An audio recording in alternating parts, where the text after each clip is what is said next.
सबसे पहले तो आपको इस डील के लिए बधाई। यही समझना चाहूंगा, एक्साइड लाइफ को ही क्यों चुना, किस तरह की सिनर्जीज होगी और डील की क्या डिटेल है हमारे दर्शकों के लिए? तो हमने कंसिस्टेंटली ये बोला है कि 3 थिंग्स आर रिक्वायर्ड डील होने के लिए, and those are the 3 things जो हमारे लिए बहुत महत्वपूर्ण है। The first one is that distribution capability, and what we mean by distribution capability is दोनों बैंक एश्योरेंस और एजेंसी चैनल। दूसरी चीज ये है कि the back book has to be fairly of good quality, और तीसरी चीज ये है कि the management team as well as the culture of the company हमारे कल्चर के साथ वेरी सिमिलर होना चाहिए। So in the case of Exide Life when we looked at it, all 3 aspects was there. The first aspect जो मैंने कहा था कि distribution they very strong in agency channel, and I will talk about it in a bit.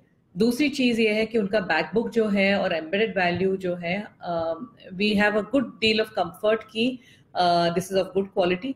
और तीसरी चीज है कि in terms of the culture उन्होंने जो बिल्ड किया है इन टर्म्स ऑफ कंपनी, छोटा है लेकिन it is of good quality. They are not able to scale it up beyond a certain point, लेकिन ये बोल्ट ऑन एक्विजिशन के लिए काफी अच्छा टारगेट है, and that's why we went ahead with it. Ma'am, आप कई क्वार्टर से कहते आ रहे थे कि सही वैल्यूएशन पे एक्वायर करेंगे, लेकिन इस डील को हम देखें तो प्राइस टू एम्बेडेड वैल्यू है वो 2.7 है, तो क्या कुछ थोड़ा महंगा नहीं है ये डील? नहीं, actually the price to EV comes to 2.47. So at about 2.5 EV, yes, it is still at a significant about 35% discount to other listed players apart from HDFC Life. HDFC Life आप अगर include करेंगे तो ये काफी discount है, लेकिन keeping HDFC Life out, other listed players और proxy listed players, उनके valuation से भी it is significantly at a discount. तो क्या इस डील के बाद माना जाए कि आप जो प्रोटेक्शन बिजनेस में सबसे बड़े, सबसे स्ट्रॉन्ग प्लेयर हो जाएंगे, और इसके अलावा और कहां-कहां आपका फोकस बढ़ेगा?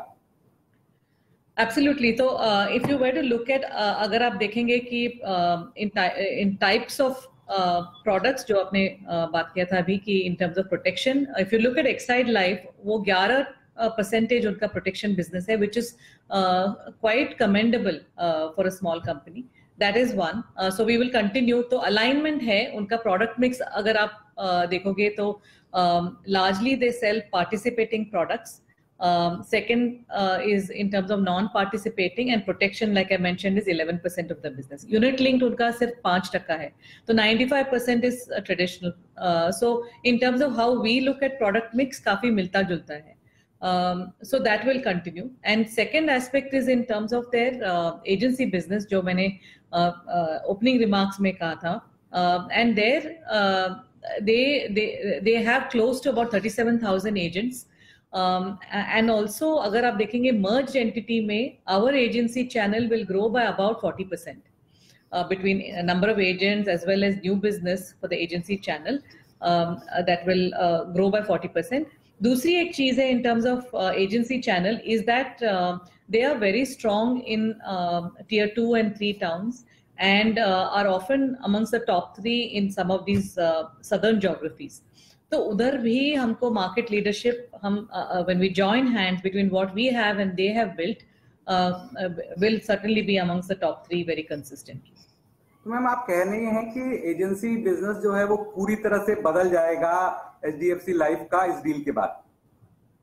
बिल्कुल, क्योंकि अभी आर एजेंसी चैनल का CAGR जो हमने डेमोन्स्ट्रेट किया है for HDFC Life, that has been about 20% which is very good. However, हमको अगर और ग्रो करना है, and we have articulated that agency channel जो प्रोप्राइटरी चैनल है, जो हमारा निजी चैनल है, that is also something, if you look at other parts in South Asia, it is very important कि दैट चैनल बिकम्स अबाउट 50% और at least 40% of our business. सो अभी it's about 15%. So that kind of a road map जो हमने articulate किया था, that will वो accelerate हो जाएगा by this acquisition, and this would have otherwise taken us maybe 2 to 3 years to build that size of agency channel. Ma'am एक चीज आपसे समझना चाहूंगा कि न्यू बिजनेस मार्जिन में आप कितना सुधार होते हुए देख रहे हैं इस डील के बाद, अगर हम एक साल का नजरिया देखें तो? New business margin should continue to trend up, क्योंकि आप अगर देखेंगे ये कंपनी में स्केल इश्यू का प्रॉब्लम है, बाकी प्री ओवररन मार्जिन का प्रॉब्लम नहीं है।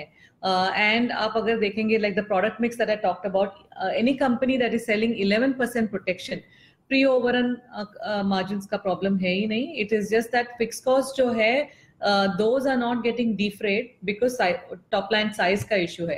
So when that problem goes away and synergies are extracted, margin जो हमने demonstrate किया है over the past 4-5 years of steady improvement in margin, that trajectory will continue. Ma'am दर्शकों के लिए ये जो डील है अब इसका क्या टाइमलाइन रहेगा, किस तरह से आप पूरा करेंगे, किस तरह से अब आगे बढ़ा जाएगा? ये डील जो है दिस इज एंटिसिपेटेड कि 2 स्टेप डील रहेगा सब्जेक्ट टू रेगुलेटरी अप्रूवल। पहला स्टेप जो है that is post CCI and IRDA in principle approval. ये अगर हमको स्पेशल डिस्पेंसेशन मिल जाएगी to have this as a step down subsidiary of HDFC life, तो हम बिजनेस पे कंट्रोल पा सकते हैं and starting to build on synergies and deal rational. उसके बाद NCLT अप्रूवल लगेगा and that will take whatever it currently timelines are COVID के वजह से and so on, वो process will continue. एक बार NCLT approval के बाद we can merge the two. तो to recap, first stage will be acquisition, second stage will be merger. और ma'am इस डील में आपको लगता नहीं कि एक चीज जो मिसिंग है कि जो बैंकों का जरिए जो आप कारोबार एक बड़े स्तर पे ले सकते थे, और जो हमने पिछली जो डील हुई है लाइफ इंश्योरेंस में वहां देखा है कि बैंक पार्टनर ने काफी मदद की है, तो वो जो है इस डील में मिसिंग है? अगर और कोई डील रहेगा wherein the bank partner and the company is willing to sell, we are willing to talk to them. अभी जो डील टेबल पे है उसमें से हमने ये एंटिटी को चुना है, लेकिन ऐसी बात नहीं है कि दिस और दैट। ये डील होने के बाद we will continue to scout around for opportunities. Ma'am एक चीज और समझना चाहूंगा, इसके बाद जो है आपका मार्केट शेयर कितना बदल जाएगा, क्योंकि जो नई कंपनी आप ले रहे हैं उसका मार्केट शेयर में क्या बहुत ज्यादा बदलाव आएगा इस डील के बाद? फिलहाल उनका मार्केट शेयर अबाउट 1.3% है इन द प्राइवेट स्पेस, लेकिन 1+1 जो डील्स हम देखते हैं और हम सोचते हैं 1+1 is not 2, 1+1 has to be more than 2। तो इसलिए आप समझ जाएंगे कि what I am saying in terms of market share, because productivity increases should start coming through. और मैम इस डील से जो ओवरऑल जो है एम्बेडेड वैल्यू में आपका कितना बदलाव आएगा, कितना असर पड़ेगा? तो राइट नाउ उनका embedded value about 2700 odd crore है, which is about 10% of our embedded value. लेकिन over a period of time जैसे synergies आ जाएंगे तो the increase in embedded value should be more, लेकिन फिलहाल 10% है। मैम जो VNB कारोबार होता है वो कितना बदल सकता है इस डील के बाद, क्योंकि जो कंपनी आप ले रहे हैं वो उसमें कहीं पिछड़ रही है? जो मैंने बोला था आपके अर्लियर क्वेश्चन में in terms of new business margin, जैसे कि new business margin continues to trend upwards post merger, और top line in terms of productivity जो मैंने बात की थी, so VNB is just an outcome of that margin multiplied by the APE growth. तो VNB should be at a faster clip than before. Ma'am क्या हम ये माने जो डील हुई है इसमें जो कोविड के बाद एक जागरूकता आई है, जो लाइफ इंश्योरेंस इंडस्ट्री में डिमांड बढ़ी है, लाइफ इंश्योरेंस की पहुंच को ज्यादा से ज्यादा लोग मांग रहे हैं, उसने भी एक महत्वपूर्ण भूमिका निभाई? और इसके बाद भी आप कोई और एक्विजिशन के लिए, क्योंकि कई सारी छोटी कंपनियां हैं जो स्टेक सेल के लिए तैयार है या एक्वायर होने के लिए चाहती है, तो वहां भी आपकी नजर बनी रहेगी?